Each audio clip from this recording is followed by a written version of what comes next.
Oi, crianças, tudo bem? Vamos para a nossa aula de história de hoje. Então, na última aula a gente estava falando sobre a vinda dos imigrantes, né, e a modernização das cidades. Vocês viram que os imigrantes vieram a princípio, né, para trabalhar nas lavouras de café, mas aos poucos também eles foram se espalhando pela área urbana das cidades, né, trabalhando em outros tipos de serviços, como na indústria, construção de calçamentos nas ruas, construção de casas. Então eles começaram a trabalhar em outros tipos de serviço também. Nós vimos que aqui na frente temos uma imagem, né, da hospedaria que servia aos imigrantes nessa época, uma hospedaria em São Paulo, né, chamada Hospedaria dos Imigrantes, e que hoje é o museu, né, de São Paulo, o Museu dos Imigrantes de São Paulo, onde tem muitas fotos, objetos que pertenceram aos imigrantes também. Vocês viram então que cidades como Rio de Janeiro e São Paulo construíram esses espaços para hospedar os imigrantes sírios, libaneses, japoneses, entre outros. Essas hospedarias ofereciam abrigo, né, até essas pessoas poderem ser direcionadas para trabalhar na lavoura, mas passaram também a ser locais onde eles encontravam novos trabalhos. Então aqui vocês viram que tinha foto, né, de várias pessoas juntas aqui esperando uma colocação no trabalho. Então homens, mulheres com os filhos juntos, né? Então eles levavam os filhos onde eles iam, porque não tinham com quem deixar também. Aqui na página 22 também mostra, né, que essas hospedarias contavam com muitos serviços, como tradutores para as pessoas que não falavam o português, barbearia para poderem cortar os cabelos, fazer barba, o dormitório comunitário, como vocês viram, né, na tarefa, com camas e beliches para poderem passar as noites, refeitórios onde eles se alimentavam, as enfermarias, se caso ficassem doentes, né? E aqui vocês tinham uma tarefa na página 23 de vocês, que era para vocês identificarem os serviços oferecidos para os imigrantes instalados nas hospedarias e escrever então os nomes desses espaços. Então nessa primeira foto aqui, o que é? O refeitório, né?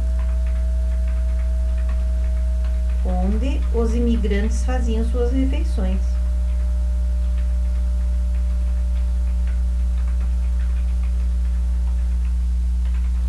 Nada disso era de graça, né?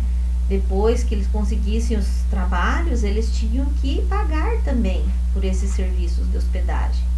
Então, muitas vezes eles conseguiam o trabalho, mas já deviam bastante e tinham que pagar as suas dívidas, né, com hospedaria.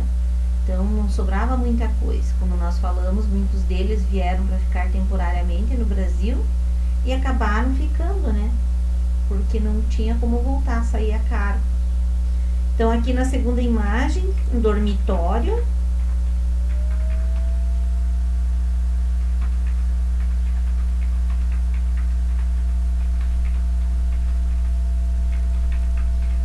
Esse dormitório comunitário, o que quer dizer comunitário? Era para várias pessoas, né?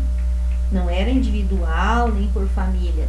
Então vejam lá que tem beliches, né? Camas duplas, né, uma embaixo e uma em cima, muitas camas, olha o corredor gigante, né, muitas camas, então dormia muita gente junto, por isso também teria que fazer, né, eles faziam aquelas,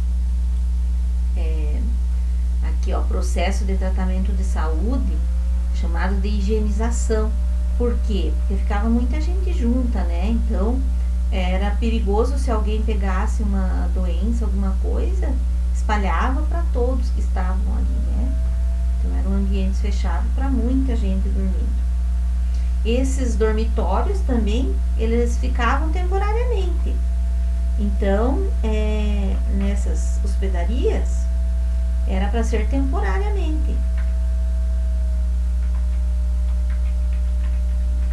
Mas, como vocês viram, às vezes eles também iam lá para procurar serviço e muitos deles tinham que ficar mais tempo, porque não tinha onde eles ficarem até que encontrassem, né, um trabalho, que pudessem arrumar um local para viver, então eles acabavam ficando nessas hospedarias.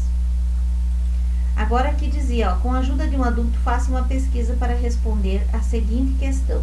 Atualmente existem espaços para abrigar imigrantes no Brasil. Qual é a diferença entre esses espaços e as hospedarias para os imigrantes no passado? A prof também pesquisou e já encontrou aqui.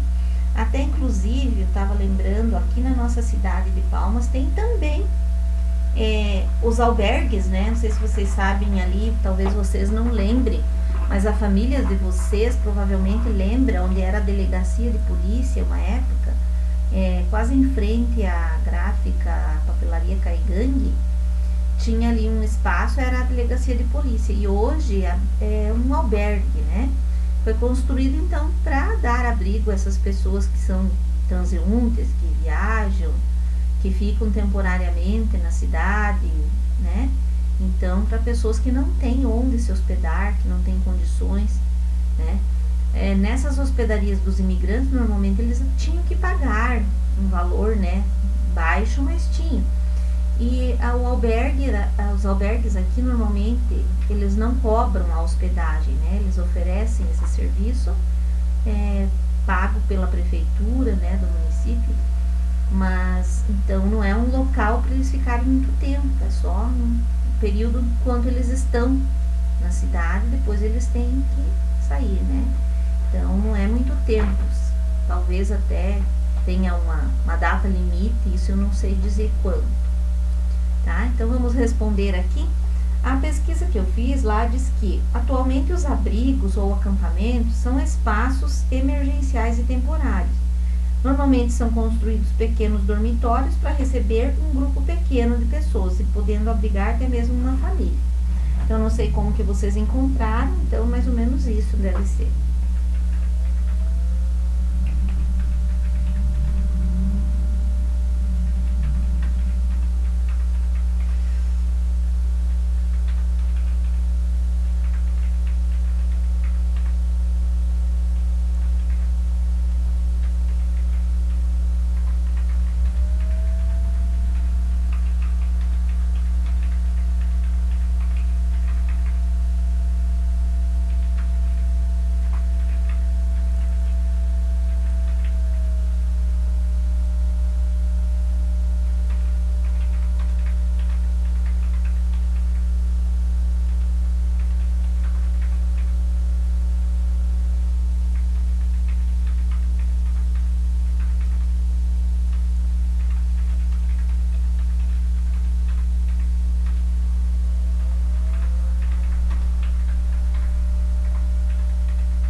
Então, esses espaços normalmente são emergenciais, né, temporários, não são espaços para ficar muito tempo. São construídos pequenos dormitórios para receber um grupo pequeno de pessoas ou até mesmo uma família.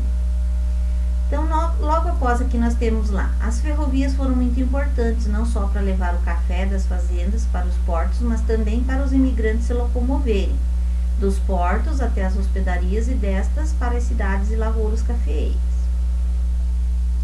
Muitos trabalharam na construções de ferrovias, né? Muitos imigrantes ajudaram na construção. A linha ferroviária de maior destaque, conhecida como Central do Brasil, interligava os estados de Minas Gerais, Rio de Janeiro e São Paulo. Então, onde era mais abrangente, né, a produção de café, que era o principal local de trabalho, né, dessas pessoas. Então, para eles poderem se deslocar, se movimentar também entre esses locais, tinha a ferrovia. Na página 24, agora, eu quero que vocês façam como tarefa, e esta vocês vão postar para mim, então, valendo a presença da semana, vão postar lá para a prof analisar. Então, temos aqui uma obra da Tarsila do Amaral. Tarsila do Amaral, após uma viagem de trem ao Rio de Janeiro e a Minas Gerais. Nessa pintura estão representados o cenário rural e urbano. Então, ela fez se inspirando, né, na sua viagem. Aqui temos espaço, no caso, rural, talvez uma pequena vila, né, lá atrás, e aqui o espaço urbano, com os bondes, trens, carros, né, da época. Essa obra representa o cenário urbano e rural. Cite elementos que caracterizam o espaço urbano, então, aqui nessa imagem. Você já conhece o que é espaço urbano, então. São as áreas que estão com maior população, mais movimento, né? Que tem prédios, casas, construções, né? Então, tudo que representa aqui o espaço urbano, vocês vão descrever aqui na letra A.